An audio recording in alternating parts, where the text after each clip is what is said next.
conversar de muchos temas porque está con nosotros Andrés Van der Horst Hijo, que es, el CEO, así es como se dice ahora, de Fiduciaria Banreservas. Buenas tardes, ¿cómo está usted?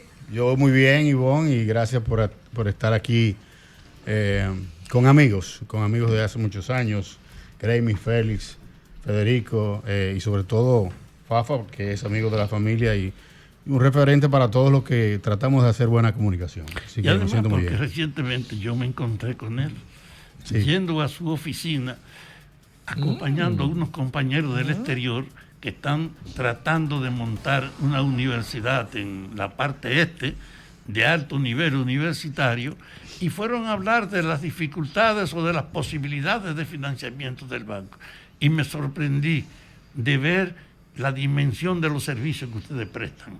Me alegro verte aquí para que tú le expliques a la gente que realmente hay una entidad que no se conoce en detalle, pero que tiene una gran calidad como servicio. Y que recientemente fue premiado, además. Así es.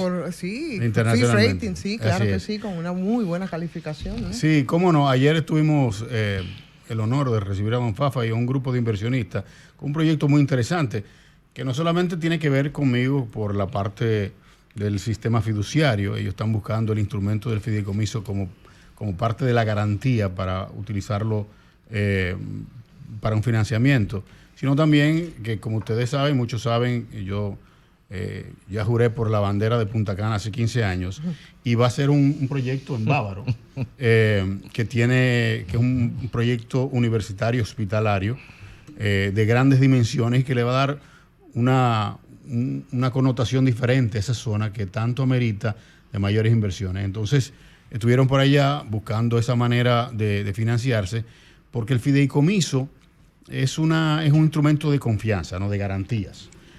Y en base a eso se puede otorgar una especie de garantía fiduciaria, se le dice, a los flujos futuros. Y entonces, en el caso de los hospitales, y particularmente ese que hacía mención don Fafa, es una empresa que va a tener unos flujos garantizados vía los seguros, ¿no? Y a eso lo que se hace es que se le otorga una garantía fiduciaria, que ese dinero se retiene en el futuro para que sirva luego de repago al financiamiento. Por lo tanto, se está utilizando mucho en el sector de la salud el tema del fideicomiso para todo lo que es el financiamiento a las instalaciones y a las expansiones de las clínicas, porque ese dinero llega directamente a la cuenta del fideicomiso y no hay manera que se utilice para otra cosa que no sea para el repago de ese tipo de garantía y ese tipo de financiamiento. Andrés, el fideicomiso quizás es muy de reciente aplicación o implementación en la República Dominicana en el ámbito privado. ¿Cuáles son las ventajas que la figura pues puede poner, qué blindajes, qué niveles de seguridad da la estructura del fideicomiso para los proyectos que inversionistas quieran realizar, y en qué se diferencian de los mecanismos tradicionales de construcción, por ejemplo, de vivienda? Mira, es interesante porque recientemente hemos visto cómo algo que había sido objeto olvidado, discusión olvidada, volvió a resurgir, que eran esos proyectos fraudulentos de viviendas. Hemos visto recientemente cómo en la prensa se ha hecho notar que una empresa, y particularmente un empresario, utilizó dinero de los adquirientes para hacer otra cosa. ¿Qué hace el fideicomiso? Y sobre todo en la República Dominicana, que recientemente, digo recientemente porque apenas tiene 10 años, es ley y se está utilizando aquí, a diferencia de otros países en Latinoamérica que tienen casi 100 años. El fideicomiso no es más que un instrumento legal y financiero que le da la facultad a la administración de esa actividad a una tercera persona que está regulada por el Estado. Administración de los dineros. Administración de los recursos y de los activos. Esa administración, al ser regulada por el sistema financiero, le da una garantía a todo el que está involucrado, dígase, el banco, los adquirientes, los suplidores, etcétera, de que ese pago se va a utilizar en eso. En el caso, por ejemplo, de las viviendas, en lo que tiene que ver con lo que ha pasado recientemente, era imposible que mediante la figura del fideicomiso se diera ese tipo de fraude. Lo que pasa es que luego de la pandemia hubo una gran afluencia de recursos provenientes de Estados Unidos, de una serie de incentivos que se le dio en Estados Unidos, que todos esos recursos mediante remesas comenzaron a buscar dónde invertir. Y ahí entró cualquier persona. Entonces, ¿qué pasa? ¿Por qué yo digo que era imposible que se diera este caso con el sistema de fideicomiso o el sistema fiduciario dominicano? Primero porque esas personas estaban desarrollando proyectos en tierras que no existían. Lo primero que hace una fiduciaria cuando abre un fideicomiso es cerciorarse de que la tierra o el activo no tenga ningún tipo de gravamen y no tenga ningún tipo de problemas desde el punto de vista legal. Lo segundo es que las personas que se involucran en hacer fideicomiso, y es el caso contrario a estas personas que estamos hablando, no tengan ningún tipo de antecedente legal desde el punto de vista de contingencias fiscales o temas de lavado o algún tipo de pasivo desde el punto de vista legal. Se le hace una debida diligencia. Y lo tercero, y lo más importante, es que los recursos que entran vía la compra de unidades, esos recursos se mantienen reservados por si pasa cualquier tema, se le devuelve ese inicial. ¿Correcto? ¿Por qué? Porque lo que hace es la fiduciaria que hasta que no se pase el punto de equilibrio, que se vea que ya se terminó la obra, el promotor de la obra no puede utilizar el dinero de los adquirientes, dígase, para comprarse una jipeta. Para comprarse una jipeta o abrir otro negocio. Exacto. Tiene que utilizar siempre su capital y el préstamo. Para el destino. Correctamente. Entonces, por lo tanto, el fideicomiso asegura en todo su trayectoria que esa persona que adquiere una vivienda, en el caso de la vivienda, esté asegurado. Por eso usted no ve que en ningún caso que ha salido en los últimos momentos o en los últimos días y meses, ha salido algo que tenga que ver con un fideicomiso. Por lo tanto, la figura del fideicomiso lo que hace es asegurar que varias partes involucradas que no se conocen tengan una tercera parte que asegure que esos recursos van a ser bien administrados, porque la fiduciaria, y es bueno que se sepa, es la entidad financiera nacional más regulada que hay.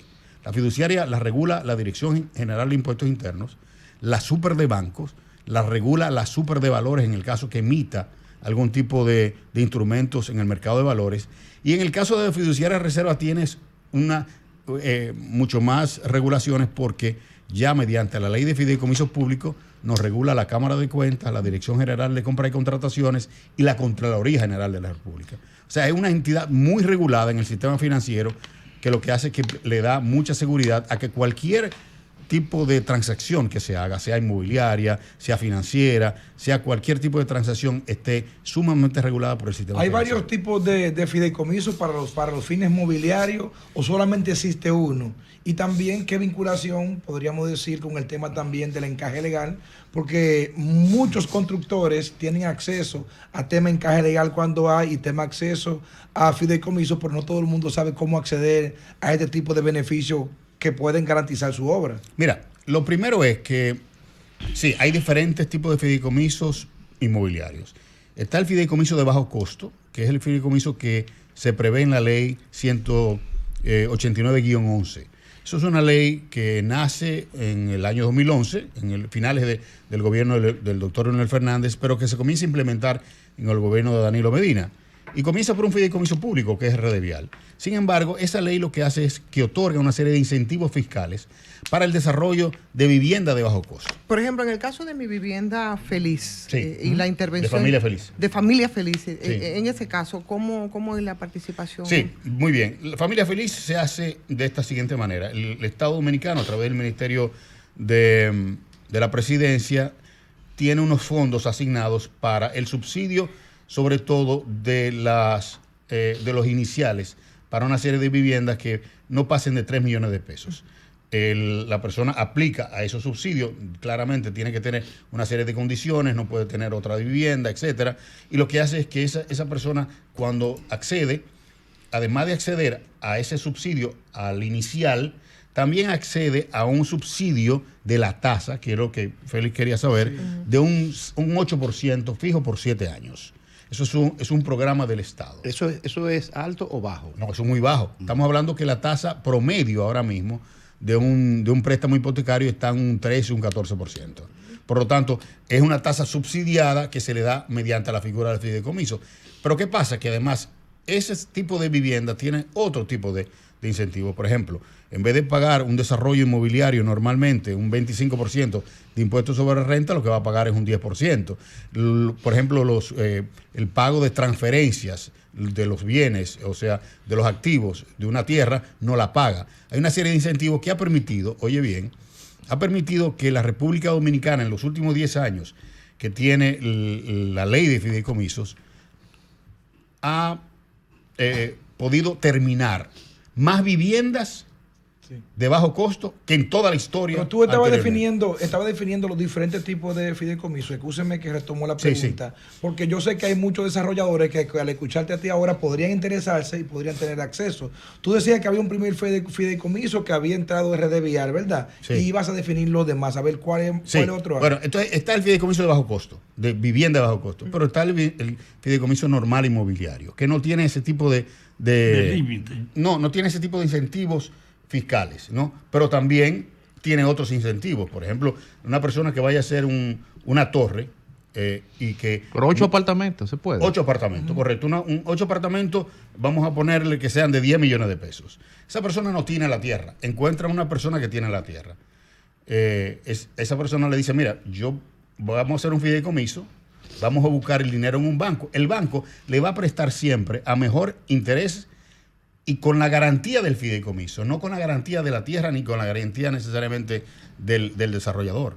Por lo tanto, los bancos siempre van a preferir y las tasas de intereses siempre van a ser mejores cuando sea de alguna manera garantizados por el fideicomiso, porque lo que hace la fiduciaria es que le otorgan una garantía fiduciaria que permite al banco tener mucho más seguridad que ese dinero se va a utilizar en base a las ubicaciones que se está haciendo y que se va a utilizar en base al contrato que se estableció por estar regulado.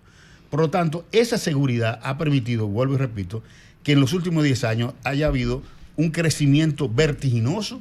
Lo vemos ahí en las inmediaciones de la circunvalación, en todo lo que es la San Isidro, las Comas Lutas, el desarrollo que existe a nivel nacional de viviendas, sobre todo populares, de bajo costo, etcétera, ha sido vertiginoso gracias a esa figura del fideicomiso. Eso plantea también un nivel de seguridad en esta dirección. Por ejemplo, aquí, bueno, hay quienes ven con mucha ojeriza el tema inmobiliario, sí, porque sirve, y eso es así, ha servido en muchos casos para un poco lavar dinero sucio.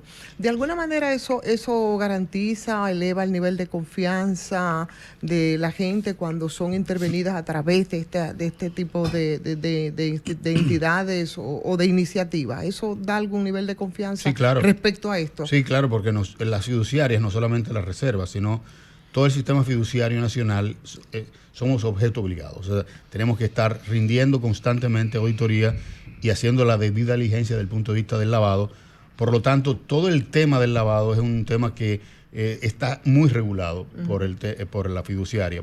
Por lo tanto, yo repito y reitero, no hay mejor garantía, sobre todo para la compra de un efecto inmobiliario, de una casa, de una vivienda, que no sea a través de un fideicomiso. Sí, Van der Horst, gracias por aceptar la invitación al Sol de la Tarde.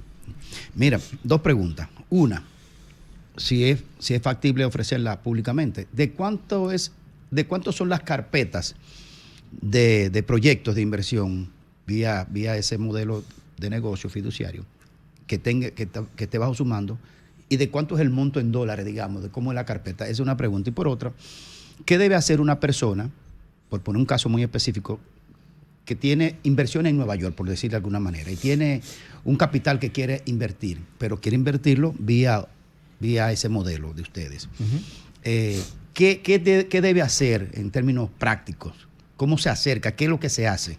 Que tiene inversión, pero lo quiere hacer mediante ese modelo. Sí, mira, lo primero es que, y poniendo un poco en contexto, si bien es cierto en la República Dominicana la figura del fideicomiso todavía es muy nueva, muy poco conocida, no menos cierto es que en países, como yo decía anteriormente, como México, Panamá, todos los países de Centroamérica, Colombia sobre todo, ese instrumento maneja aproximadamente el 50% del PIB. Del PIB. Que no es paja de coco. O sea, estamos hablando que en México tienen que haber aproximadamente unas 1.000 fiduciarias y se maneja el 62% del PIB. Del PIB de México. Sí. Oye. Es una En Colombia el monstruosidad. 50% del PIB. De hecho, en Colombia no se utiliza la figura del pagaré. Tú vas a comprar un motor, que normalmente se firma un pagaré, no, es un fideicomiso. Porque el fideicomiso le da mucho ¿Una más- motocicleta? Claro, porque le da mucho más garantía. Está masificado totalmente. Sí, está masificado, muy sofisticado y es mucho más fácil el proceso de embargo. Porque inmediatamente ese activo es de un fideicomiso, tú no tienes que ir por el Claro, sistema nacional. no es del titular. Claramente. Por lo tanto, es mucho más sofisticado y se ha hecho mucho más popular. Por eso es que es tan grande el proceso del fideicomiso en el Producto Interno Bruto. Nosotros Vamos a ver, aquí entonces. apenas no hemos llegado a un 3% todavía. Esa es la realidad. Está comenzando. Nosotros estamos O sea, comenzando. menos de lo que se le asigna a educación. Entonces, ¿qué pasa? ¿Cuál es el reto? Que a nivel público y privado, la curva de aprendizaje nosotros la hemos pasado. Ahora viene todo un proceso de que la gente asimile mucho más, no solamente en temas de vivienda, sino también, como tú decías, en Estados Unidos una gente tiene una inversión. El fideicomiso desde fuera le da la garantía a una tercera persona de que administre eso. Pero si es una persona, para reiterar la Sí. pregunta, una persona en Nueva York, por poner un Sí. caso, tiene un fondo que quiere invertir. Un dinerito. Sí, Sí. tiene un menudo que para ver cómo funciona el país de inversión. ¿Cómo hace el contacto para acercarse, por ejemplo, Mira, a ustedes? por ejemplo, en Nueva York, nosotros ya Pero tenemos... para invertirlo aquí. Sí, yo, claro. Pero nosotros ya El tenemos... banco tiene una sucursal Ya allá. tenemos allá, no una sucursal, una oficina de representación que le damos toda esa información, pero igualmente nos pueden escribir a nosotros. Y sin ningún problema le hemos hecho otras operaciones sin que la persona tenga que venir aquí, claramente invirtiendo en instrumentos nacionales. A través del fideicomiso se puede invertir, por ejemplo, en el mercado de valores. A través del fideicomiso se puede invertir en el mercado inmobiliario. A través del fideicomiso se puede invertir también a través del fondos de inversiones. Hay diferentes maneras. Lo que le da el fideicomiso es la garantía a los diferentes actores de que puede tener esa transparencia, esa gobernanza supervisada que no la tiene en una forma normal. Andrés, estamos hablando de la cara privada de los fideicomisos, la cara del mercado, pero hay una cara pública también, donde el Estado es un actor importante, donde incluso hay fideicomisos ya viejos como Red Vial. ¿Cómo es la participación del Estado en los fideicomisos? ¿Podemos pensar que un fideicomiso público es una manera de privatizar bienes del Estado? ¿Qué niveles de garantía da en los fideicomisos en su manejo frente al Estado? Sí, es interesante y siempre es interesante esa pregunta porque se tiende a confundir primero lo que son alianzas pública-privada con fideicomisos. Se entiende el fideicomiso también como si fuese una especie de privatización y no es así. ¿No van de la mano las APP con los fideicomisos? No. ¿Se vinculan?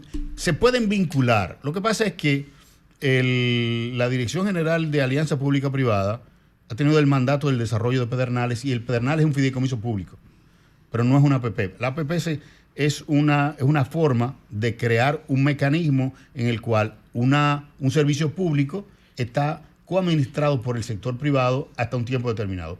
El fideicomiso no necesariamente tiene que ser así. El fideicomiso es un contrato, correcto.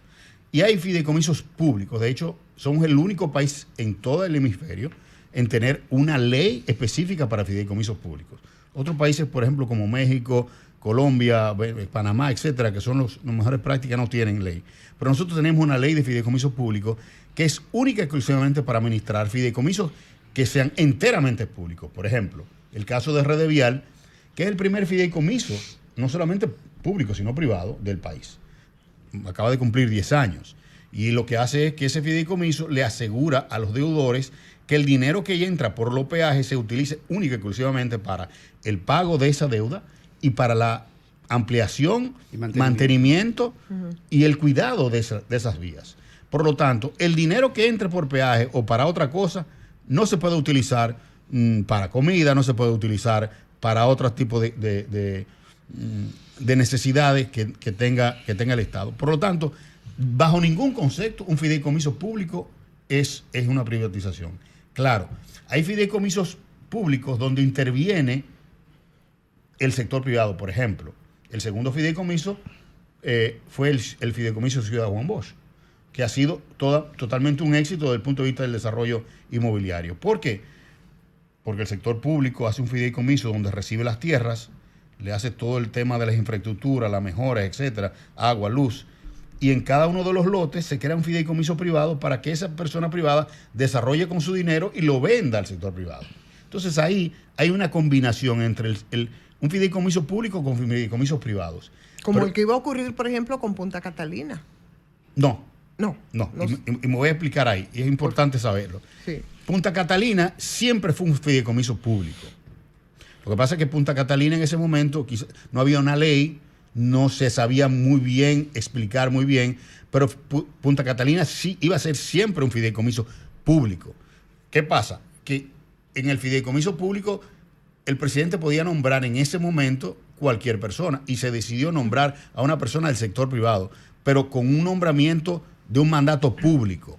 Ya mediante la ley lo que se exige es que haya participación mayoritaria del sector privado en su órgano de gestión, pero era un fideicomiso público eminentemente.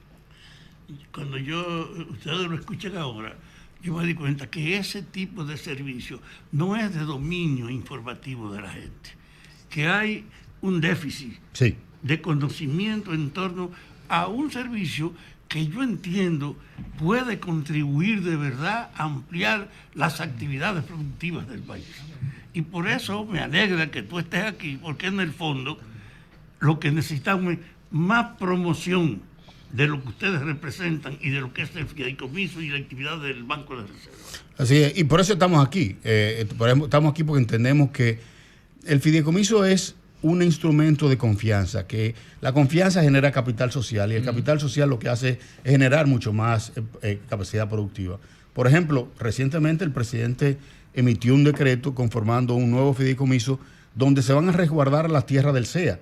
Hemos visto en los últimos 40, 50 años, como todos los años, esas tierras primero se van desapareciendo. A 2 por chere la venden. La están vendiendo 5 y 6 veces. ¿Cómo se traduce eso en términos operativos del día a día? Sí, mira, en términos operativos es lo siguiente.